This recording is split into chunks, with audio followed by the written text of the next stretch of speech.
ന്യൂനപക്ഷ അജണ്ടകൾ നടപ്പിലാക്കാൻ UDF മന്ത്രിസഭയിൽ സമ്മർദ്ദം ശക്തമാക്കാൻ ഒരുങ്ങി മുസ്ലിം ലീഗ്. മതമൗലികവാദ സംഘടനകളെ കൂട്ടുപിടിച്ചാണ് UDF മന്ത്രിസഭയിൽ സമ്മർദ്ദം ശക്തമാക്കുക.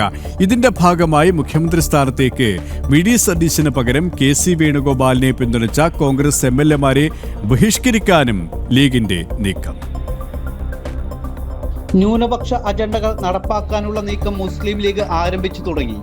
UDF മന്ത്രിസഭ അധികാരത്തിലെത്തിയാൽ ന്യൂനപക്ഷങ്ങൾക്ക് അനുകൂലമായ അജണ്ടകൾക്ക് സമ്മർദ്ദം ശക്തമാക്കുകയാണ് ലീഗിന്റെ ലക്ഷ്യം.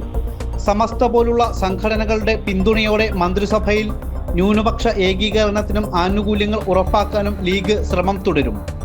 ജമാഅത്തെ ഇസ്ലാമി, STPI തുടങ്ങിയ മതമൗലികവാദ സംഘടനകളും ലീഗിനൊപ്പം ചേർന്ന് പ്രവർത്തിക്കുന്നുണ്ട്. ഇതിനായി ലീഗിന്റെ താൽപ്പര്യങ്ങൾ സംരക്ഷിക്കുന്ന മുഖ്യമന്ത്രിയെ കൊണ്ടുവരികയാണ് ലീഗ് നേതൃത്വം ലക്ഷ്യമിടുന്നത്.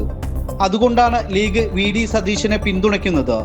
മുന്നണിയിൽ സമ്മർദ്ദം ശക്തമാക്കുക എന്ന ലക്ഷ്യത്തോടെ KC വേണുഗോപാലിനെ അനുകൂലിക്കുന്ന കോൺഗ്രസ് MLA-മാരെ ബഹിഷ്കരിക്കാനും ലീഗ് നീക്കം ആരംഭിച്ചു.